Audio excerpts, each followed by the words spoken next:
Hi, good morning. രാവിലെ 3:30 ആയിട്ടുള്ളൂ. ഇന്ന് നമുക്ക് പോകാനുള്ള സൈറ്റ് അബുദാബിയിലെ സെർബനിയ ഐലൻഡിലോട്ടാണ്. ഇവിടുന്ന് ഏകദേശം 4 മണിക്കൂറോളം ഡ്രൈവ് ഉണ്ട്. അപ്പോൾ ഐലൻഡ് ആയതുകൊണ്ട് തന്നെ അവരുടെ ഒരു ഫെറി സർവീസ് ഉണ്ട്, അതിൽ കയറിയിട്ട് വേണം പോകാൻ. ഫസ്റ്റ് ഫെറി സ്റ്റാർട്ട് ചെയ്യുന്നത് രാവിലെ 8 മണിക്കാണ്. ആ സമയമാകുമ്പോഴത്തേന് അവിടെ എത്തണം. Let's go. സെർബനിയസ് ഐലൻഡ് എവിടെയാണെന്ന് ഈ ഒരു മാപ്പിൽ ഞാൻ കാണിച്ചിട്ടുണ്ട്. ഏകദേശം സൗദി ബോർഡർ അടുത്ത് തന്നെയാണ്.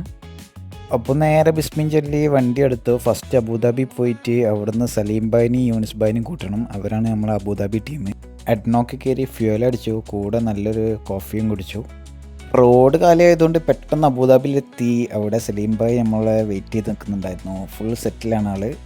അവരെയും പിക്ക് ചെയ്തിട്ട് നമുക്ക് പോകാനുള്ള സൈറ്റിലോട്ട് വെച്ച് പിടിച്ചു.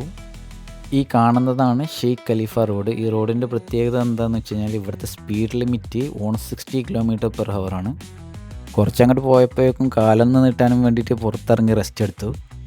അങ്ങനെ വീണ്ടും യാത്ര തുടർന്ന് കറക്റ്റ് 7:45 ആയപ്പോഴേക്ക് നമ്മൾ സെർബനിയ ഐലൻഡ് ജെട്ടിയിലെത്തി. ഈ കാണുന്ന ഫെറിയിലാണ് നമുക്ക് ഐലൻഡിലോട്ട് പോകാനുള്ളത്.